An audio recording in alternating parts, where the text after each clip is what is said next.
World Jam Global Radio presents All Because the Lady Loves. Your World Jam DJs on the night will be Early B spinning the best in future grooves. Also you'll have DJ Mac, DJ Laro from the original Emotion Sound. Also Younger General from Black Mountain Sound. Performing on the night will be Camilla Marcel singing her new single Life. Also we have Sugar Ray performing his latest single Shake It Down.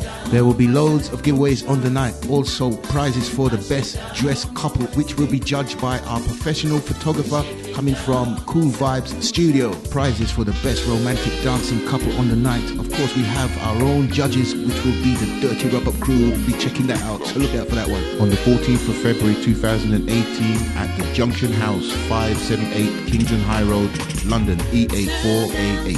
Tickets for this Valentine's affair is set at £20 for couples and £15 for singles. Tickets available at the following: 3Ws worldjamglobal.com, located on the events page where you can click and purchase your tickets, or on the ticket hotline number of 07802 302450. You can also purchase tickets from any of the World Jam Global DJs performing on the night. Dressed to impress, professional photographers on site all night. All because the lady loves.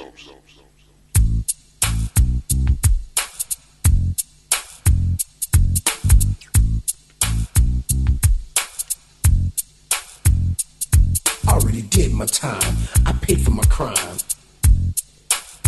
Well, it's another big good evening going out from me, Kervin, Julien, on World Jam's Global Radio's #1 talk show, Issues Today. As you just heard, our World Jam Global Radio Valentine's Special. Already did my time. I paid for my crime. DJs from around the country, Did my time. and especially your World Jam Global Radio special DJs.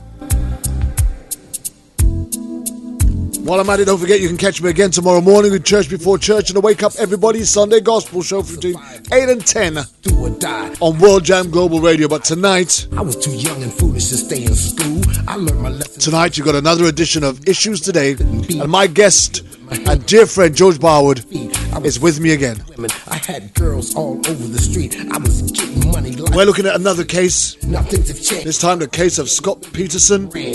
I'm a changed man. Don't need no gun in my hand. And when we decided to do this case, the one thought that came across my mind was this: there are so many cases where the spouse has been Already did my time. I paid. charged and found guilty of murdering, Already. and it appears to be just an easy option. Already did my time. I paid for my crime. For certain police forces around the globe to My time. I paid for my crime. save time on investigation and just pin it on the spouse. Well, where every life matters, the most important thing we want around here is truth and justice. Never got how my own supply. I'm not. And if there's an element of doubt, I'm telling my story to just an element of doubt, pit. I must admit, I was doing we owe it. yeah.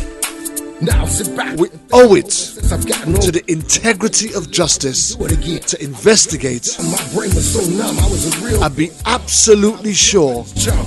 Me and even beyond reasonable doubt, the real Terminator. that we're sending the right person to jail. I'd chew you up and spit you out like a real alligator, especially all you haters. The opening statements are going on right now. He's Some people never make it back, in prison. and after you've taken someone's life away, sorry just don't quite cut it. Already did my time. Paid for my crime. Already did my time. So if you're out there and you've you know somebody that's been wrongfully convicted, Paid for my crime. or you know of an issue related to police brutality, Paid for my crime. Paid for my crime. you know what to do. Get me, Kervin, Julien, on World Jam Global Radio, Issues Today, or just personally direct message me. Already You can catch us live on www.worldjamglobalradio.com, felony off my back so I can get and we are live for the next 2 hours. to vote and live like an ordinary citizen again. This is my message to all of my friends in the pen, statewide. Talking about an extremely sensitive case. Not a man I couldn't beat. I was good with my hands and very quick on my feet. I was swimming in women. Now, I'm not pretending to have all the answers, I was getting money like and some of you might not even agree with what we say, the whole game has been rearranged. but I think you owe it to yourselves Man, don't need no to pay attention to the detail being no gangster like and ask yourself the question at the end: trying to cope with this living hell. Does Scott Peterson deserve to be in jail? I paid for my crime. Already did my time. I paid for my crime. Now, I'm not here to give you my opinion. Already did my time. In fact, most of the time, my opinion doesn't even really matter. But what we do here on World Jam Global Radio, and especially here on Issues Today, we give you a platform My time. where you can argue your case, you can present your case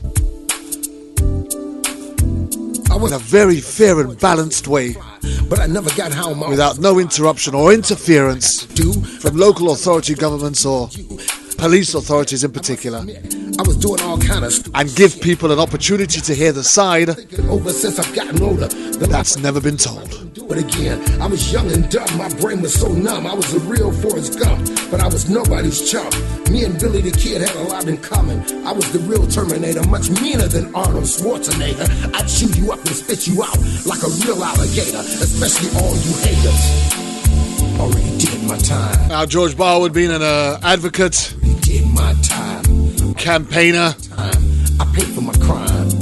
Already did my time. The opening statements are going on right now. just a facilitator for people with Prison. wrongful convictions from around the world. You can but admire his passion Trying to cope with for seeking the truth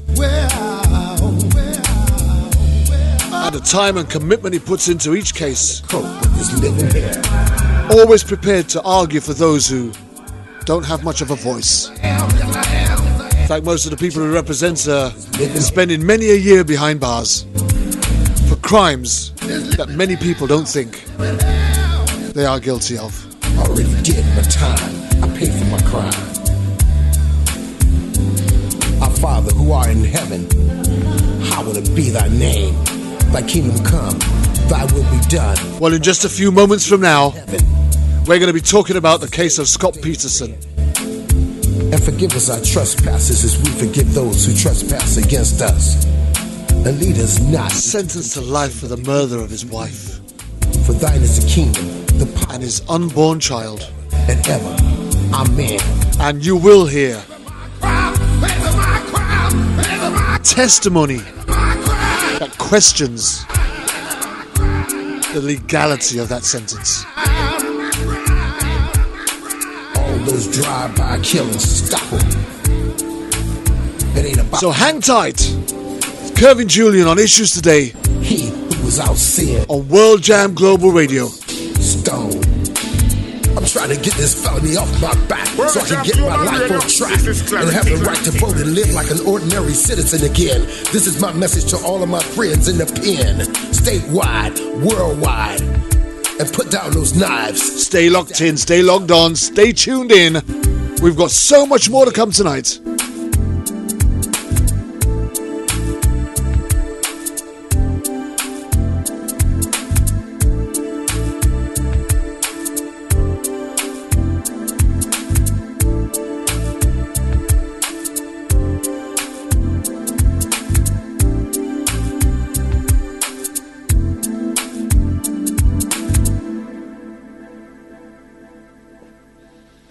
Without further ado, let me introduce my dear friend, Mr. George Barwood. Good evening, George. Good evening, Kervin. Good evening. It's only been a few weeks since we spoke, just slightly before Christmas sometime, I believe. That's right. Yes, yes. On a I very... have to jump in right away, Kervin, before we go any further, because this is a death penalty case. Oh, it's not a... It's, okay, it's a death penalty case. I didn't read it right. Scott Peterson was sentenced to death by the jury. Okay, well then, that So kind that adds a whole new aspect to it, doesn't it? That ups the stakes, really, doesn't it? I mean, in my belief, I'm not really. I've never been a believer of the death penalty. And I know in America, different states have different rules and different laws. Some states go for the death penalty, other states don't. And the death penalty is often used as a bargaining tool when somebody's going for mayor or chief of police or there's some sort of political motivation on the agenda, and it can become quite tricky. So sometimes the death penalty really depends on you can get the death penalty depending on who's vying for what and when, and other times something even more serious might just pass you by. It's a very, very tricky situation indeed. But when it's your life that's on the line, I suppose it really doesn't matter who's going for mayor and who's going for chief of police. It's a battle for your life. Yeah, it's a very big political issue, and I'm the same as you. I think I'm really totally against the death penalty. I think any arguments for it are very, very weak, and the arguments against are very compelling. But anyway, yeah. So I mean, this is. There's been a lot of exonerations as well. I mean, I've just forgotten the figure that's come out of my head, but something like 270 or something exonerations in recent times, which just shows that you can have an innocent person condemned to death. Yeah, very easily. And that's the thing that really puzzles me, is the fact that after you've sentenced somebody to death and then executed them, it's actually almost impossible. Well, it's impossible to take that back. Why the death penalty should never exist. I mean, there's also enormous costs, and I mean, it's very, very. I don't want to go into a huge discussion. No, neither do I. But there's been so many cases where over the years, after a long period of time, people have been found to. Innocent, having been found guilty of serious offences through modern technology and science and forensics and etc.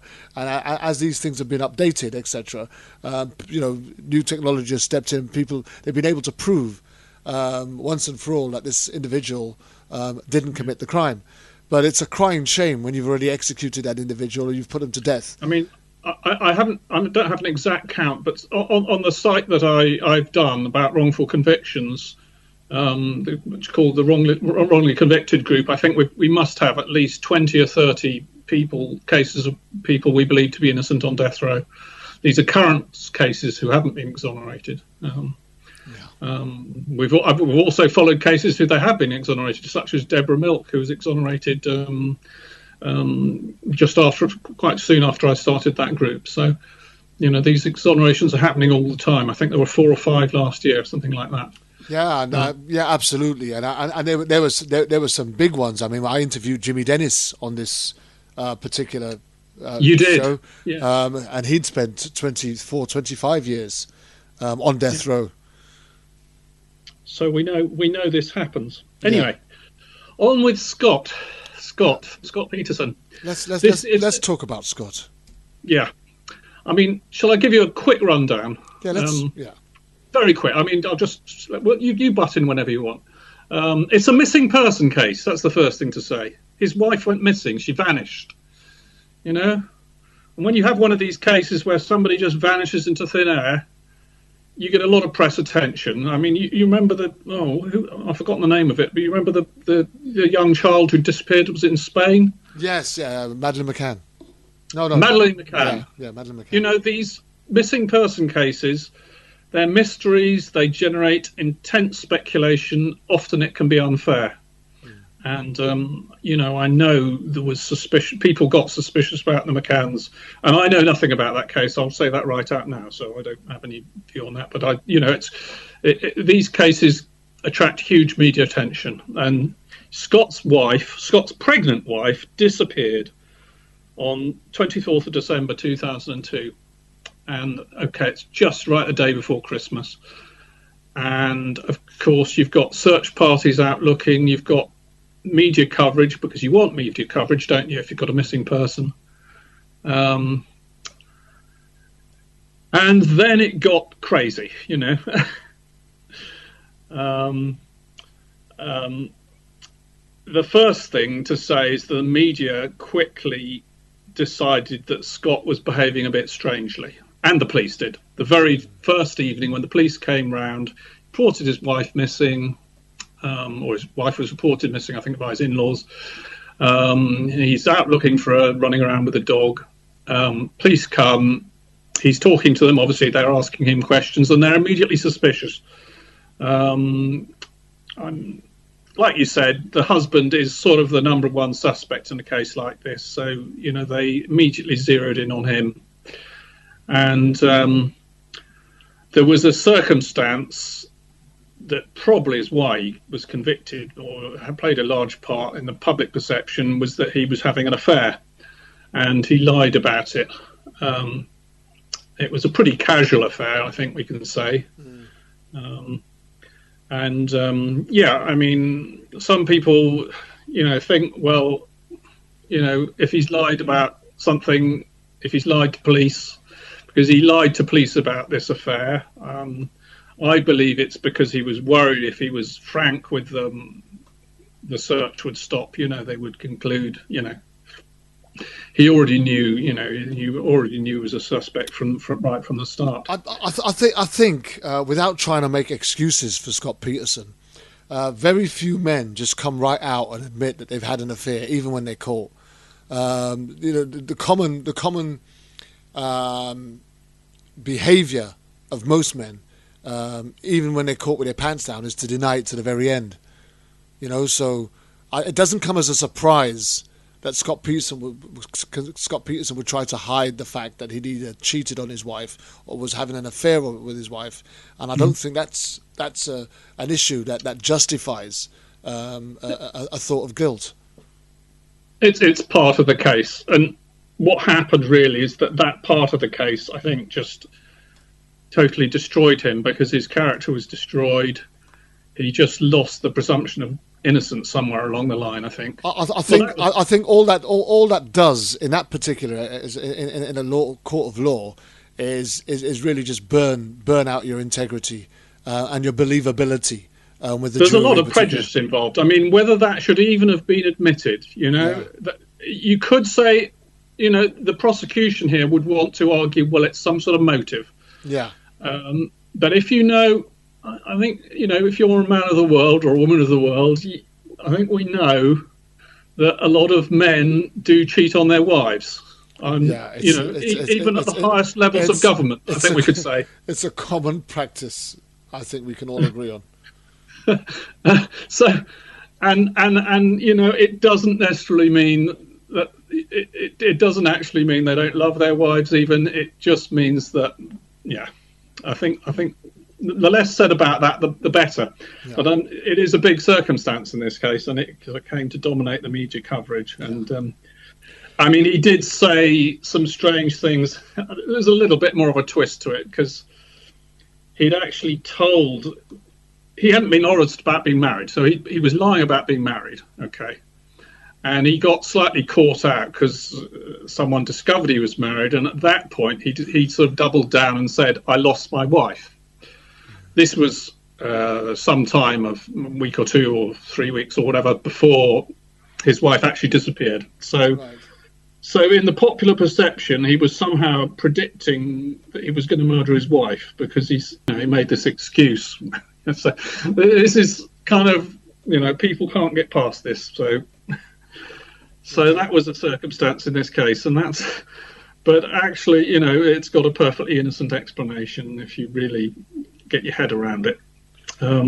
So that's one circumstance. There was another big circumstance why he was convicted. I mean, I shouldn't say that was the only reason. That brought him under considerable suspicion.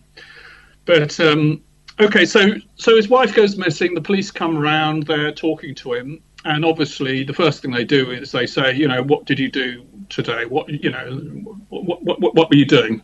Asking him for an alibi, basically. What were you doing all day? You're the last person we know that saw you say you saw your wife this morning.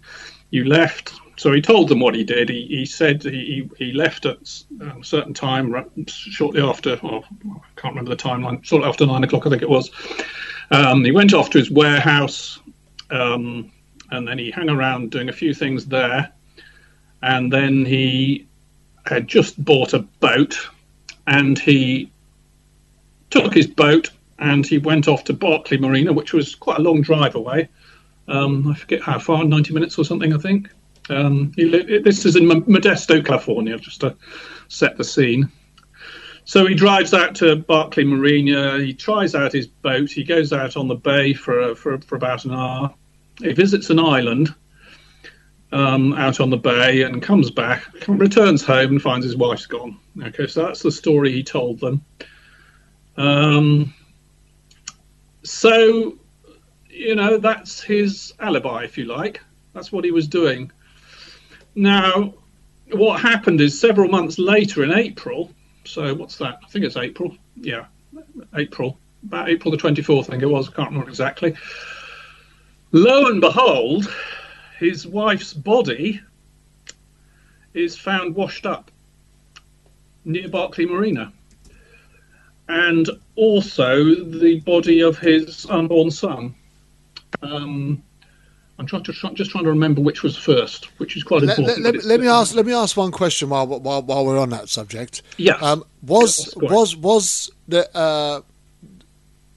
the eventuality of this child coming into the world, was this a known fact? Did people know this prior to her death?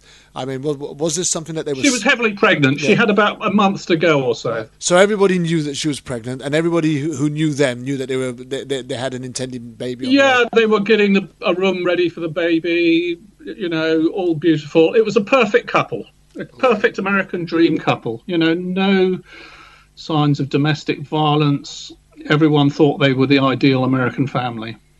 He had a fertilizer business. He was doing pretty well. And that's contrary to a lot of the, the spouse murder cases that we actually hear about, though, isn't it? Because a lot of the time when we hear about a spouse murder case, there's a history of abuse or violence, reports of police attendants, etc. Family members who come, family members come out and say that they've witnessed this or they've witnessed that, or they were told this or they were told that. But there's none of this in this case, is there?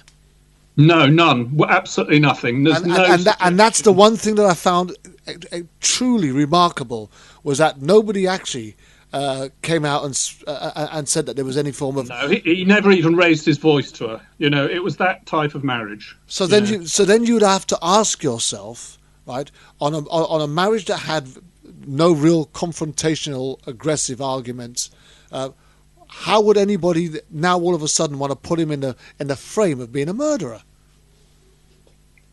Well, that circumstance I just described to you, where the bodies were found, right near where he went fishing, that was sort of the nail in his coffin. Plus, he'd have this affair, really. Okay, so let's take. I want to leave where the bodies were found for now. Autopsy. What did we hear from what did we find from the autopsy? What did they say? How did they say either one or both of them died? Zachary Peterson's body, well, it had been in the bay for several months, so it was, I'm not, I take that absolutely back. What did I just say? I said it had been in the bay for several months. We do not know it was been in the bay for several months, and in fact, I don't believe it was in the bay for several months. In other words, the body had been missing for several months. It had been and somewhere after for several months, it was found in the bay. Now, is there it was several months later, and she was heavily decomposed. Yeah. So was there any evidence, right, to confirm that that's where the bodies had always been? No, I mean it's just that was it. Her body was found. Connor, her son, her unborn son, was found separately. Okay, although when she disappeared, she was heavily pregnant.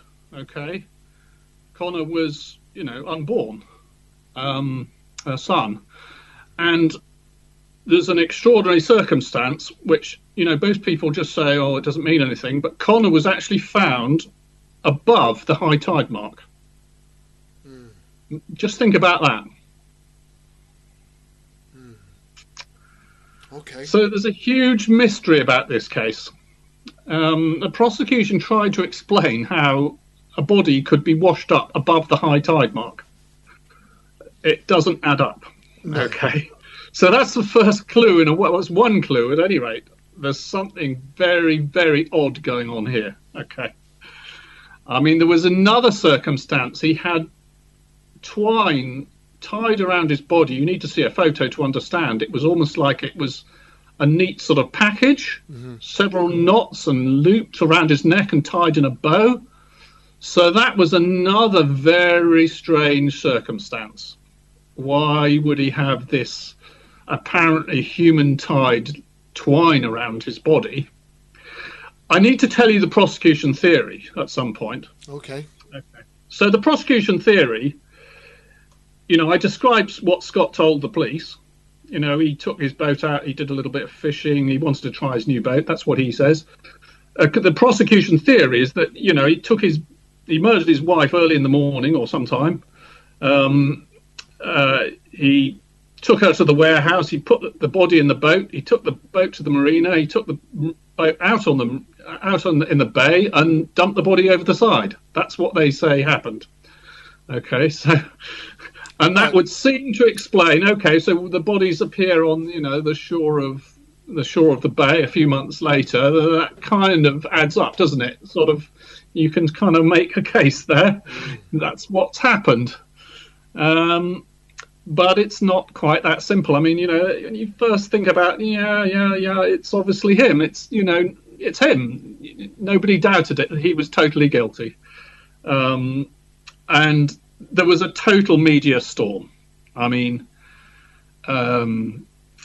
it was absolutely crazy. It was on. What do we? George, what do we know about the day they suggest that the mother and unborn child went missing? What do we know about that day? Where had they been? Where had they been seen? In what way had they been seen? Well, what's very crucial to the case, and there's a big thing about this, is the timeline is very important in this case, because Lackey Peterson was seen by many witnesses after Scott left home, and there's no doubt that. I mean, there's very good records of where Scott was, because you've got mobile phones, you've got activity, his computer in his office. We know where he was. There's no way, if Lackey Peterson was alive when he left home that morning, as he told police, then there's no way that he could possibly have murdered her. So that's one big issue in the case. And what happened with the timeline is the defence messed it up. Of course, the defence don't know what happened. Assuming he's innocent. Let's assume he's innocent. Scott's gone off to the warehouse. His wife's disappeared. He doesn't know what happened. Okay? Mm-hmm. But there is evidence. And there is some very crucial evidence that the defence missed at his trial. And there's the crucial circumstance in the timeline is that a neighbour found the family dog outside the home and put it back in the yard at a very particular time. I think it was 10:18. Okay. So this is sometime after Scott's left home and gone to the office. So the first thing everyone thought, okay, the dog's been found running loose. She's been abducted and the dog's run home, and the neighbours found the dog and put it back in the yard. Okay. So that was what people were thinking. That was what Scott's in-laws were thinking. That's probably what Scott was thinking. But it turns out this picture is wrong. So the defence had a wrong theory at trial, and that can be quite disastrous. It turns out that the dog was always getting out and the neighbour was always putting it back, and it really means nothing. Okay. Right. It's not a sign that she'd been abducted necessarily at all. Okay. So this was a dog that was always getting it out. It got out, every other day, and the neighbour was always putting it back. I don't know quite why it was getting out so much, but it happened regularly. So what was that? Was that portion of evidence statements, was that challenged? Because I suppose it is being challenged in the appeal. Right. Okay. Because for me, when you tear these things apart bit by bit, you actually begin to realise that there's actually not much left. I mean, there was very little evidence to prove. Well, there was no evidence to prove he did it. It was circumstance, And I mean, you can have a. I don't object. In some cases, you can have a circumstantial case. I remember there was a very famous local case in Gloucester where a wife disappeared, and no trace of her whatsoever, and he was convicted of murder. And I thought, well, we don't, no body, nothing, just vanished into thin air. But they'd had a really bad argument about a divorce settlement the day before, and the jury decided to, come to a conclusion of guilt.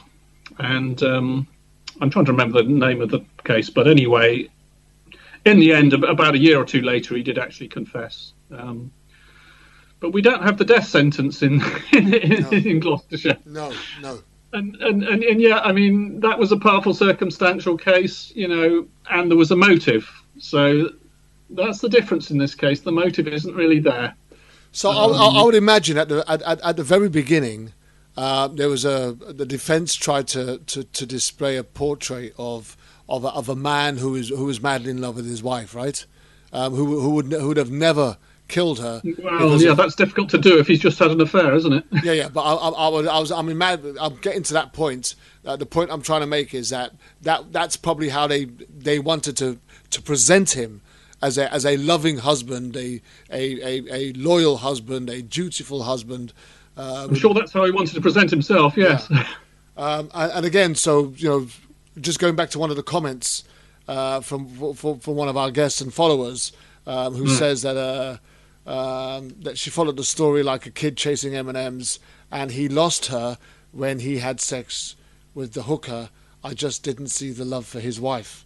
That was just a bystander's, an observer's opinion. So I wonder how much of an effect that would have had on the jury if they were like-minded, Yeah, I mean, I think, like I said, I think he lost his presumption of innocence, really, because his character's being destroyed. So this is, but when we start looking at the details, okay, first of all, I've said there wasn't really a motive. This was a marriage. He's expecting his son any minute. There's no signs of trouble in the marriage. There's no real motive. There's no financial motive, incidentally. That was, a very complex part of the case, but that was all looked into. And in fact, his wife was worth far more alive than dead because she was coming into some big inheritances. It just didn't quite add up. And obviously, let's just clear that up. From the moment that he's been charged with her murder, he's got no chance of actually getting his hands on any of that inheritance, is he? No, that was correct. I mean, that's why I said she was worth much more dead than alive than dead. But it's what the thing is. You could say, yeah, I think, I really think, even he's had this affair. I think, it looks like he's guilty, and the body's turned up where he said he went fishing. But then when you start to really start to think about that, he actually told police about an island he'd visited, and they say he dumped the body there.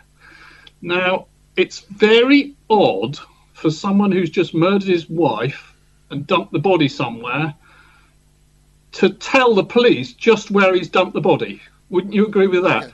I was coming on to that point, George, because I was hanging on a bit, trying to get in there for a second, because for me, if when you're being interrogated, questioned about a murder, especially on a body where they have yet to find, right?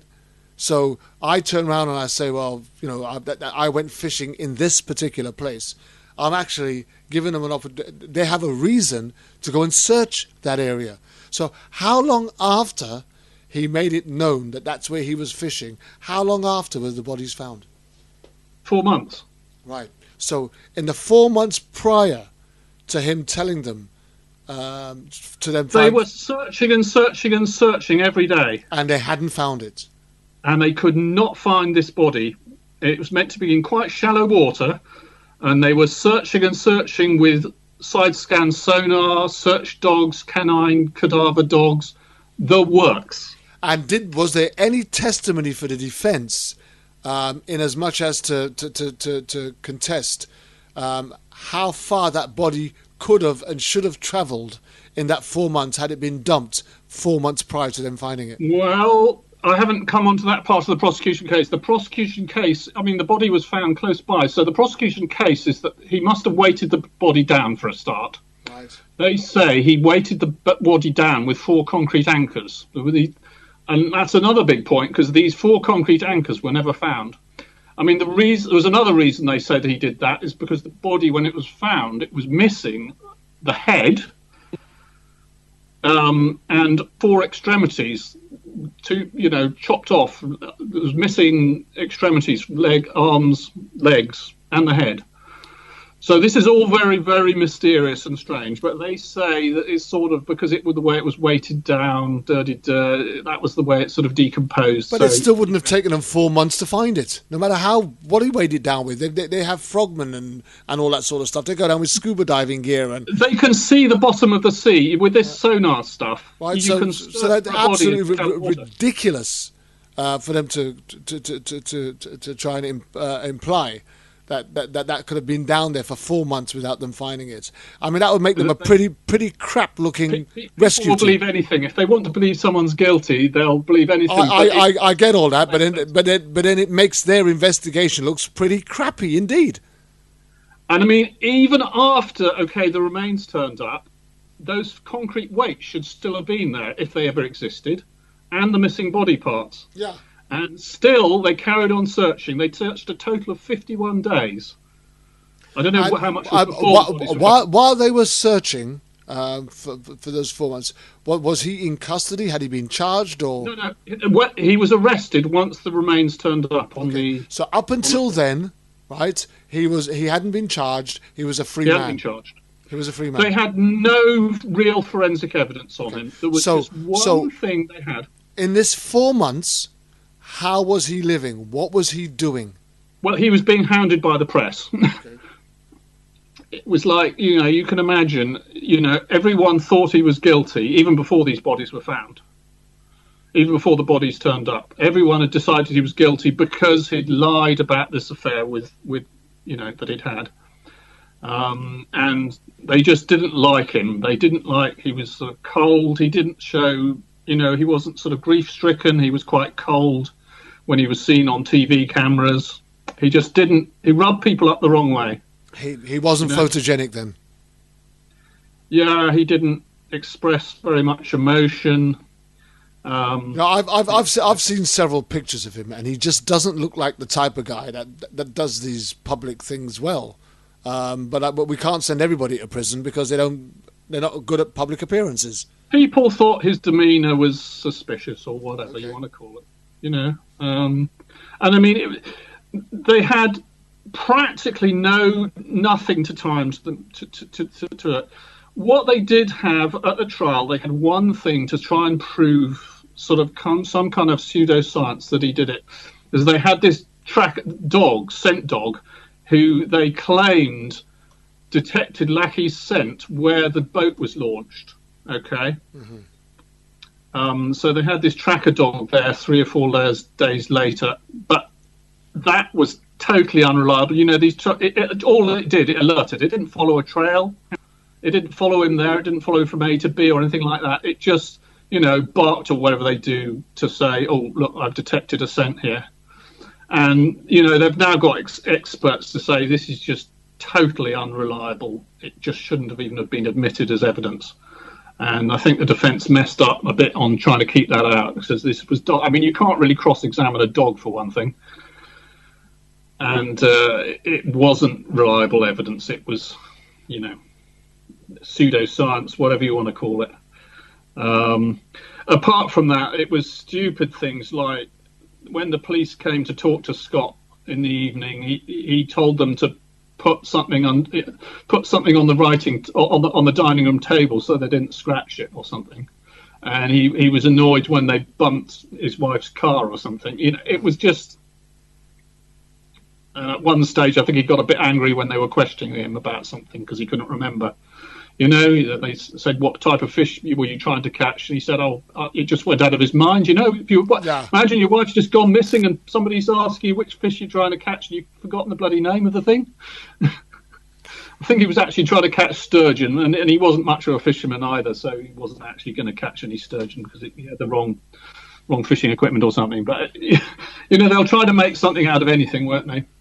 And the other thing, when he was arrested, they made, especially the press, they made a huge deal.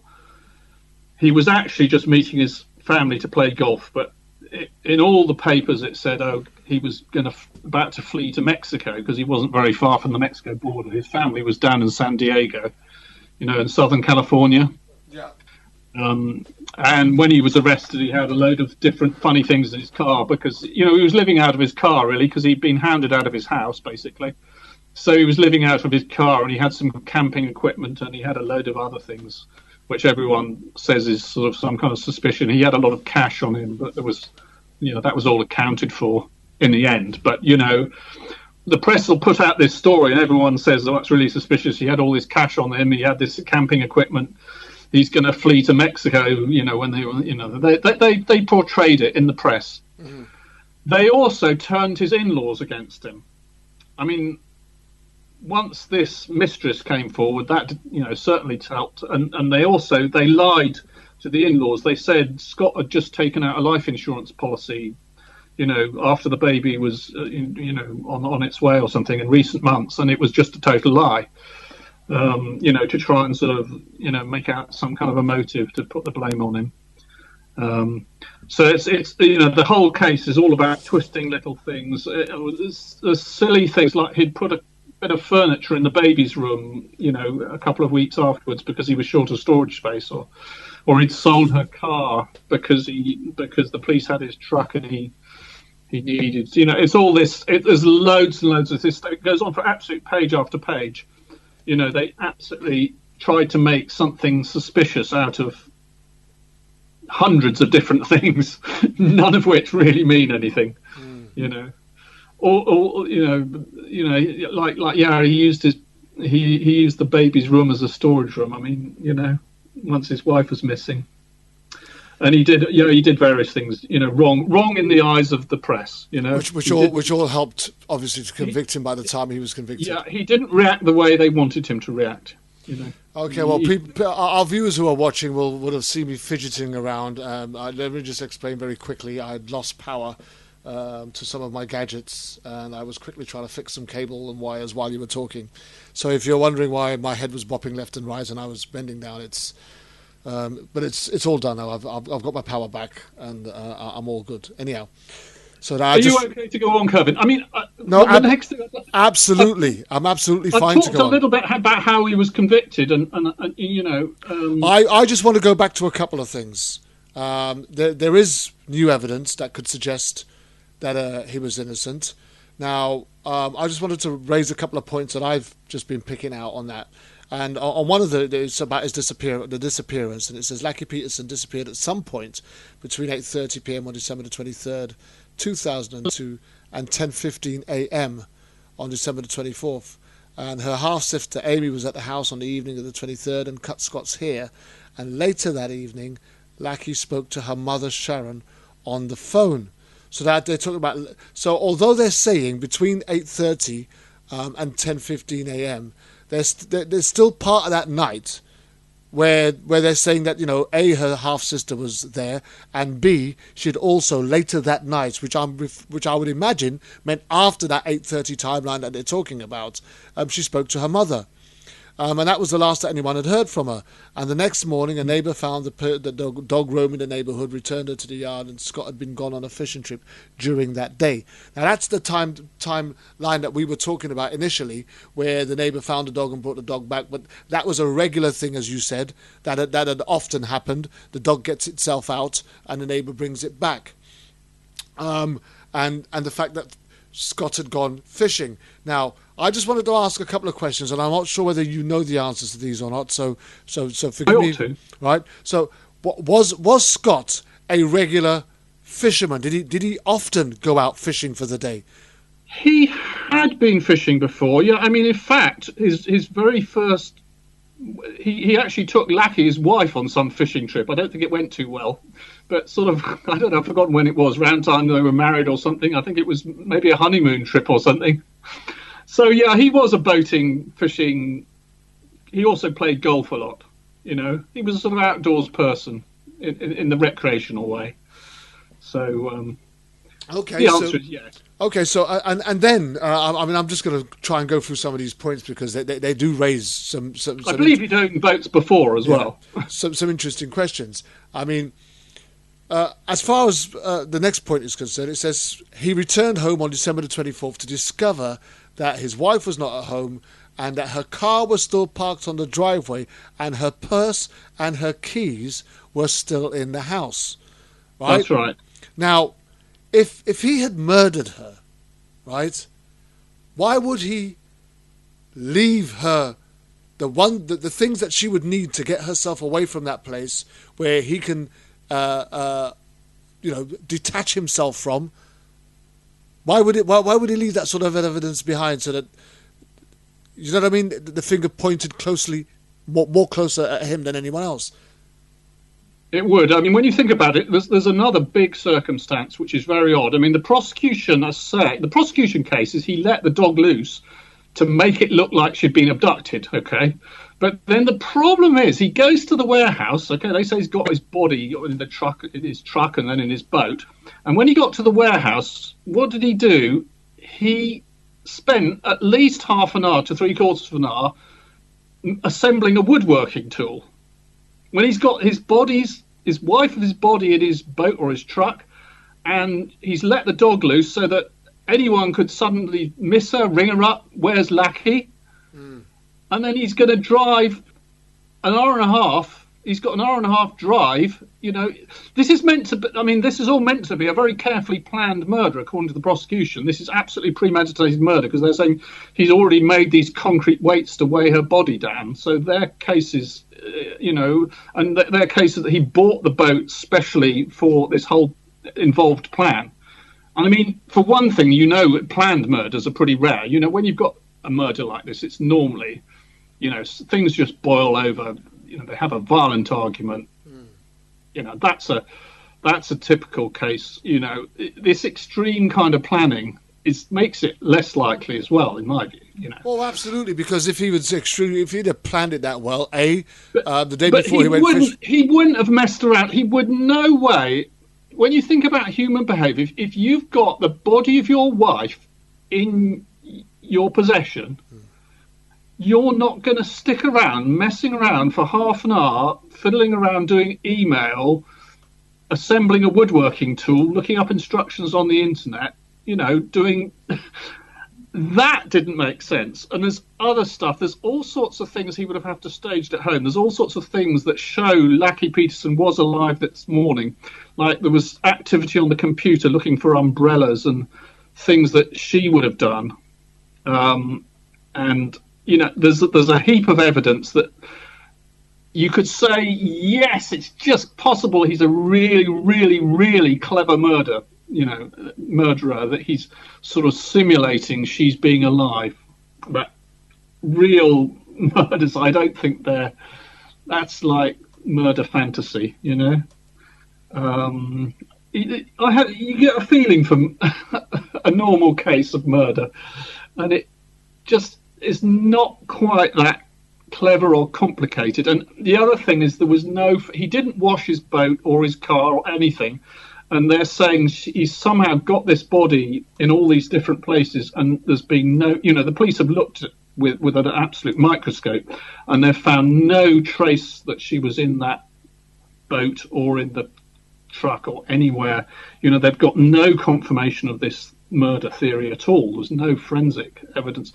The only thing was they did find one of Lackey's hair in a pair of pliers at the warehouse, but that could have got there. Hair can get anywhere. Yeah, absolutely. They didn't find any blood, any traces of bodily fluids, and nothing was washed. So how on earth could he have done that? It's just not. If you know enough about forensics and how difficult it is, to have a dead body and not to leave a trace somewhere as you're transferring it from one place to another or something, it's very unlikely he could have pulled it off. So there's all sorts of things that if if you actually start thinking and using your brain rather than just saying, oh, he's guilty, that's the difference. So some people start looking at all these little details. You remember I said Connor was found above the high tide mark with this strange string around him. It's impossible to explain really in a normal, that there's these little clues, little things that don't fit. Now, there's also another big circumstance that I haven't talked about yet, which is just right around the time she disappeared, there was a burglary at the house opposite, a safe burglary. So I believe the correct timeline is the neighbour put the dog back. Soon after that, she took the dog for a walk. And this is when she was seen by numerous witnesses. And we are going to come on to these sightings very soon. I don't want you to go into them too much yet, but I do want to go through these sightings. Yeah, I mean, there were numerous witnesses who saw her walking this rather distinctive dog. It was a golden retriever with a white. Again, as I said, let's hold on to the sightings, because I want to go into that in great detail soon. Let's talk about this timeline that you're talking about. So, yeah, well, the timeline, yeah, I mean, I believe that there was this burglary opposite, and I believe one strong possibility for what happened is that when she returned from walking the dog, she sort of got involved in this burglary. She saw the burglary going on. She stuck her nose in. She said, "I'm ringing the police." You know, who knows what might have happened. So, you know, the burglars were seen with a van removing this safe. So maybe the burglars thought, she's interfering here. We're going to stuff her in the van, before she can call the police. Because on that theory, it's quite possible for them to have actually dumped the bodies somewhere else. And then, right, once he's turned around and said that this is where he was, and everyone knew his alibi. It was on the national news. Then the police have spent all of this time trying to find the body and can't find it, and they now make it findable. They place it there. That's what I believe happened.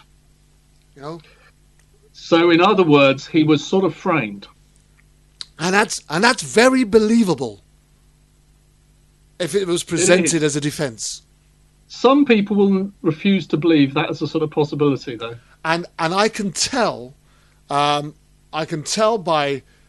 way that this thing turned around, that it all hinged on the evidence or the disclosure of his affair.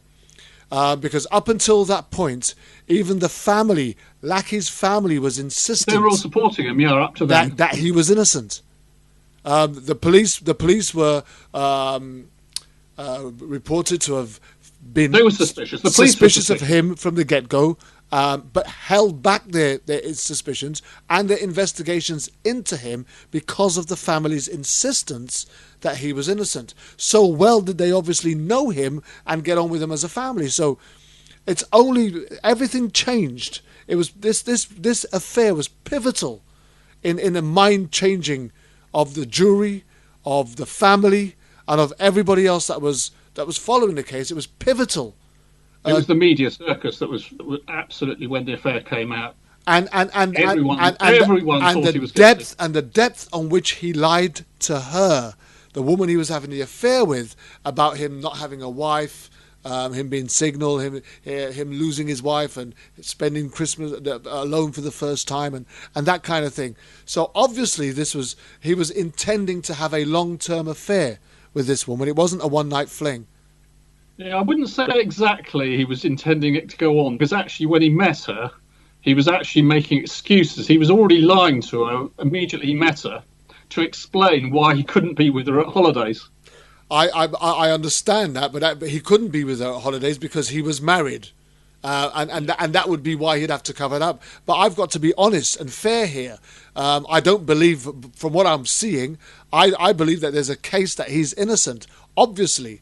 But I can actually see, as a man and a former predator myself, may I add, right, that he was also trying to line her up for as long as he wanted to keep her around for, by giving him a part of a story that she could buy into and be with him.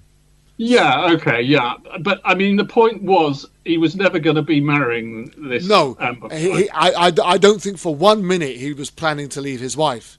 But I think what he was hoping for was that when he did get away, when he could get away, when he was able to get away, that she was going to be available. Yeah, he would be sort of leading this double life. I mean, It's a pretty risky business. And there are many people who do it and get away with it for many years. I was the one that did so many years ago before I found my faith. So I'm fully aware of how somebody can lead a double life and have everybody involved fooled for a long period of time, because I did so myself. So it's not a far-fetched thing, and he would have made her feel very special in the times that he spent with her, in order for her to justify him not being with her when she wanted him to. Yeah, I mean, he's, lying to her all the time. Absolutely. So, but for me, it was pivotal. Everything changed on the disclosure of this relationship and her statements about how she felt conned in this.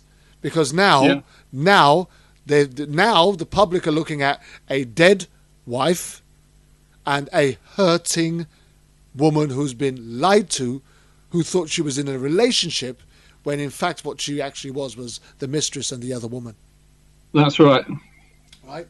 So it was quite easy for her to get the public vote of sympathy, so to speak, and for all of their anger to be just honed in on him. Exactly. And, you know, it seemed everyone believed he was guilty. You know, nobody hardly questioned it, I think, until maybe the trial started. And then just a few people started to say, just hold on a minute, you know. There's this total media circus going on. But, you know, where's the proof that he did it? Now, just to add one extra bit. Once the disclosure of that particular affair came out, it was then disclosed that he'd had multiple affairs, right? Not so much. No, I think he'd had. Let me just quote: a relative of Scott's actually described him as a sex addict. Lackey's family immediately withdrew their support of Scott, and even worse, they began to believe that he may have actually killed her based on the comment about losing his wife. It was later revealed that Lackey knew about at least one of Scott's other affairs. Yeah, I think there was another affair a lot earlier in the relationship before she was pregnant. I think it was, you know, when they were first dating or something, or maybe when they were very recent. As the details came pouring out, it was revealed that Scott had multiple extramarital affairs. Yeah, I think that's slightly overdoing it, to be honest. Okay, no. That's a slightly misleading picture. There wasn't a whole procession of, you know.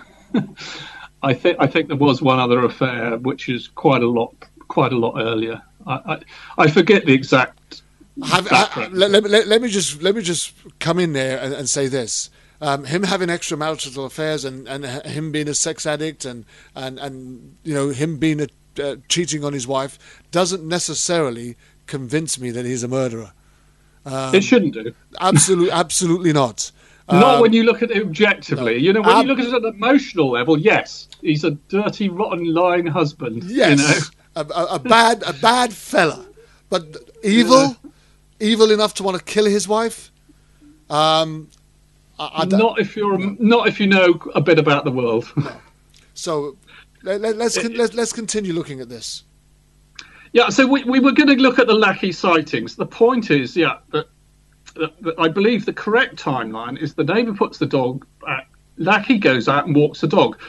And there were numerous witnesses who came forward. These are not witnesses who come forward years afterwards. This is witnesses who rang up the police 2 days afterwards when they saw Lackey's missing poster and said, I saw Lackey, I'm sure it was her, and she was walking a dog that was a golden retriever with a white splash on its front. And now let's be clear when we actually start going into these sightings, because I want our listeners and people that are tuning in and people that will listen to this later on or whatever, I want them to get a clear picture of what we're trying to say here. Now, if you are a dog owner, you own a dog, right? Then people in your neighborhood would regularly see you taking that dog out for a walk. No matter how you was dressed, whether you was in your pajamas and dressing gown or you had your best suit on for the day, right?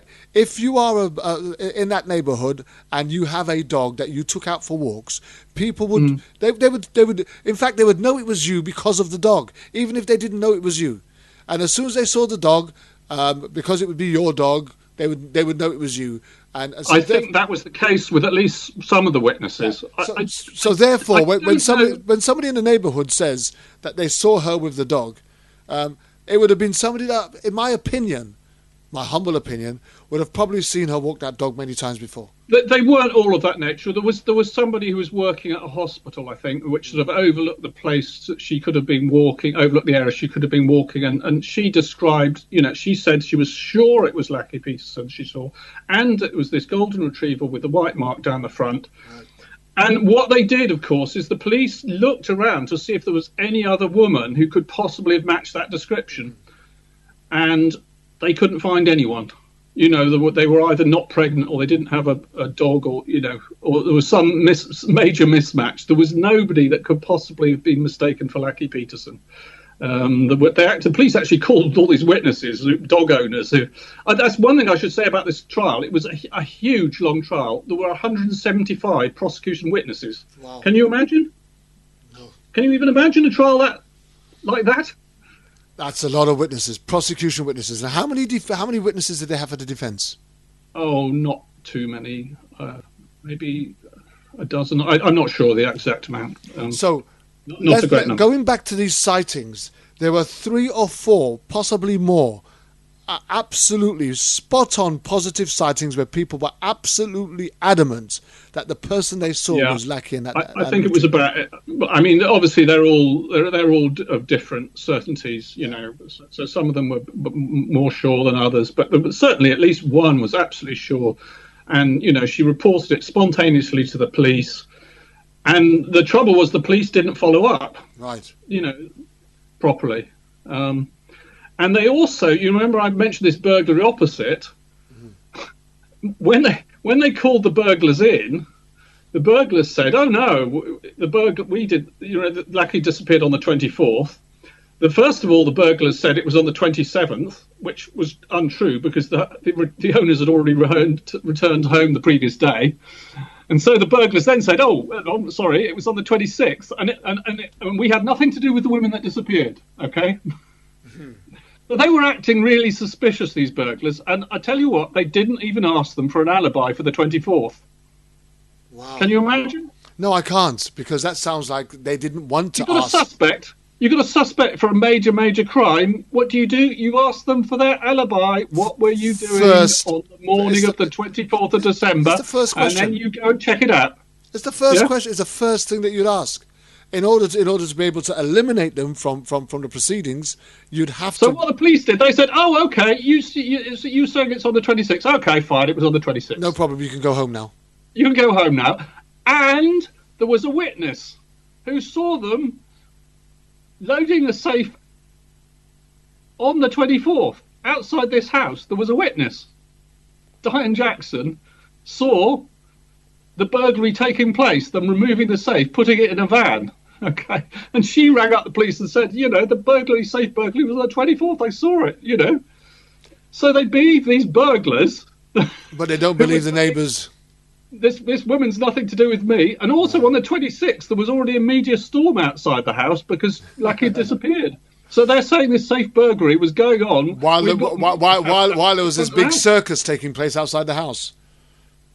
So this burglary is a major point of contention in the way the police investigated the case.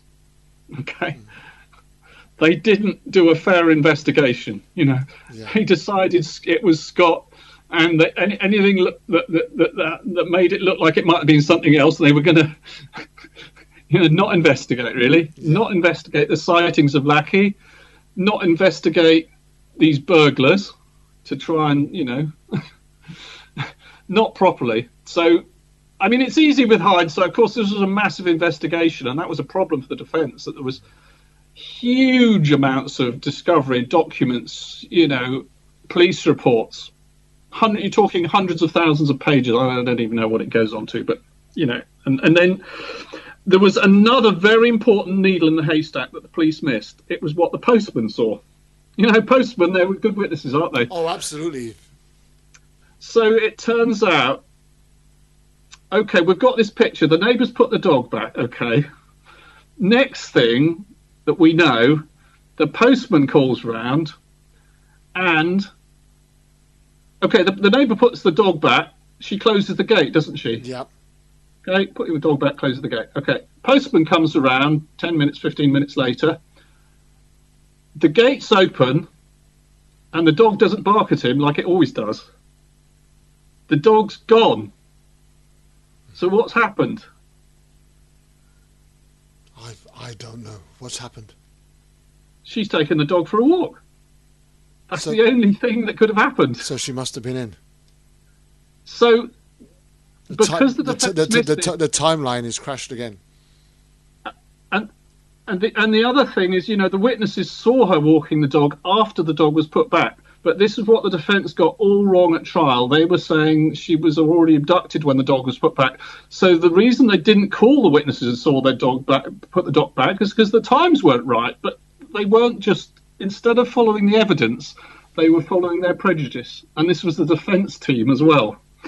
This was Mark Geragos, didn't do a sterling job on the timeline. He should have put a timeline together, put all the information on it, gone through all the evidence, you know, very, very carefully, built the timeline, seen what the timeline said. Instead, they just jumped to a conclusion that wasn't the right one. This was a trial. Now, in the habeas appeal, they basically said this is ineffective assistance of counsel. You know, the defence attorney messed up the timeline. He made the wrong defence case, because the prosecution basically narrowed it down and said, you know, Scott left home at 10 past. The neighbour put the dog back at 19 minutes past. That's 9 minutes for Lucky to take the dog for a walk, for her to be abducted, and for the dog to be put back. It's not long enough. So they said the defence case is false. That was the argument that the prosecution were made, and maybe that influenced the jury as well. You know, there didn't seem to be a plausible defence case. So, you know, that was a big part of it. I mean, this case has got huge you know, it's a really complex case. You know, there's all things to do with the autopsy, what that showed. I mean, there was all sorts of mysterious things, like all the organs from the chest were missing. No head, no arms, missing extremities. Connor, on the other hand, was quite well preserved, which was very odd if he'd been in the bay for 4 months. The prosecution theory is that he was inside Lacey until just before the body sort of broke loose from these concrete anchors they say she was weighed down by. Okay. And they say, you know, that protected him somehow or other. But it was very odd that all her internal organs were gone. Everything was gone. There was her uterus was there with a hole in the top, and they said, oh, Connor came out the top. But what I actually think happened was very, very different. And there's an even more fascinating aspect to the case. How long have we got left? Well, we're doing quite well. Yeah, we've got just under an hour. This is where the case gets really crazy, and some people will say I'm crazy and I don't know what I'm talking about, but the case gets very, very interesting at this point. There were very strange anonymous notes posted. Well, one was sent to a local newspaper not very long after Lackey's body was found. I think it was only about a week and a half after the body was found, confessing to the murder. Now, how weird is that? It was called The Message from God. You can read it. It's on the internet. I won't try and go through it with you now, but it was confessing to the murder, basically. So this is a very strange thing. Okay? And why would somebody confess to a murder that somebody's already been convicted of? Of course, they didn't sign their name. It was anonymous. Right. I should hasten to add. I say they didn't sign their name. I believe once we know who it might have been, I think we can tell who wrote it. Okay. Now, that's one thing. And then the other thing was message boards. While the trial was going on, etc., or after it, there was somebody posting, and you know when you post on a bulletin board, you sometimes have like a username, an anonymous username. Mm-hmm. So guess what the username of this person was? God. I killed Lucky Peterson. That was their username. That was their username. And where was Scott Peterson at this time? Well, he was on trial and then on death row. Right, so he was not available to be. It wasn't him, no. No, I'm just trying to clear that up for the Dumb and Dumber. And it gets really crazy, but so there's somebody apparently going online confessing to these murders, and I believe I know who it was. I believe it was a serial killer. Okay. By the name of Edward Wayne Edwards. And a lot of people say this is crazy talk. But I didn't know this. When I first started basically campaigning for Scott because I figured out from the various things that we've been talking about. I figured out I decided I didn't. Although it took me a long time to work through with all this. Yeah. I think it took me a month and a half to work through it or make my mind up about it. But anyway, once I did, I was starting to campaign for a bit, and then I think it was in something like March 2015, so a little over 2 years ago. I think now I'm not sure about the time. An ex-detective, an ex-cold case detective expert, contacted me and said, "I'm going to send you a copy of my book. It's about a serial killer." And he basically said, "This is who murdered Lucky Peterson." And I strongly believe these strange anonymous notes were actually sent by the serial killer. He was an attention seeker, if you like. There is a very weird kind of breed of serial killer. They're not unknown. So is there a possibility that he could have been claiming to have done this, even though he hadn't? It's possible. But when you really study it all, you see, let's just go back to those burglars, okay? Suppose it was the burglars. They abduct Lucky Peterson. Maybe they murder her. Maybe there's an accident. So she dies. Okay. They're just burglars. And, well, for a start, two of the burglars went off to prison. They were actually identified, and the police got them. And they decided it wasn't on the day, but they toddled off to prison. But they still committed the crime. They were in jail. They could have planted the bodies, for one thing. So there has to be more to it. And I believe this serial killer is behind the scenes. He was into safe burglaries, for one thing. He was an all-round criminal. I actually believe he murdered... He was convicted of 5 murders, but I believe he committed... more. I don't even want to say how many, okay? Because people will think you're crazy. But a lot. I believe he was committing murders from when he was quite a young boy, around 1945 until 2009. So that's 64 years of murdering or something. I can't even calculate it. A long time. I get you. I think that's 65 years roughly of murdering people, and he was a serial killer, and he would have been killing people all that time, because these serial killers, they don't stop until they're caught. He was actually in prison for a various number of crimes besides murder. In fact, he was wanted for murder. He was on the FBI's most wanted list quite early. I've forgotten the exact date.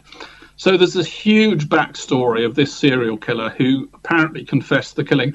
And it fits his... The point is, it's not just that he's made a confession, a coded confession. It's the fact that this fits his MO. Right. He's framed other people. See, Scott Peterson was framed. He's actually gone to the trouble of planting these bodies to frame Scott. He's a manipulator who wants to show off that he's like the greatest criminal ever. Yeah. And he's been running around in circles, I believe, committing numerous high-profile unsolved crimes. And quite a few people are in prison for crimes that this serial killer committed, I believe. There's going to be a huge new TV documentary on all this coming up. John Cameron is absolutely the expert. He did all the investigation. He went and interviewed Edwards' relatives. In fact, there was a show just on this last Monday by People and Investigation Discovery where they talked to April Edwards, and she talked about various things that she remembers from her childhood. Like he would sit in front of the TV set watching documentaries about the Zodiac Killer, saying that's not how it happened. Because he was the Zodiac Killer, okay? He actually sent anonymous confession to being the Zodiac Killer that was decoded around about 2009. But nobody believes all this stuff. Well, very few people. No, I shouldn't say nobody. A few hundred people believe all this stuff. Most of the world believe this. You're crazy if you start talking about serial killers. Yeah, no, I agree with you. There's nothing in Scott Peterson's appeal about this serial killer. Okay. So this is going way off the scale of craziness, if you like. but having thought about everything, having thought about the surfaces, Edwards would remove the head. You remember I said Lackey Peterson's head was missing? That's correct. When you look at the autopsy, it was not dislocated. It was not, it didn't come apart where you'd expect it to. And in any case, you wouldn't expect it to decompose that way. You expect the spine, it's a really strong, thing. It wouldn't. The head doesn't come off like that. Not in that. Not if Connor's still perfectly preserved in her. Yeah. There was things that didn't add up about the state of preservation of the bodies. That didn't make sense. Connor was far too well preserved. He was found above the high tide mark. I mean, he would have had to washed ashore through a rocky breakwater in a storm, but he was well preserved. He would have been totally smashed to bits. There's loads and loads of different inconsistencies that when you really look closely at the case, you can see the prosecution case isn't actually the truth, but people don't want to know. They've decided, they've made up their minds, They've made up their minds. It was Scott, just on the basis of this affair and him lying about the affair. And obviously, his character was destroyed.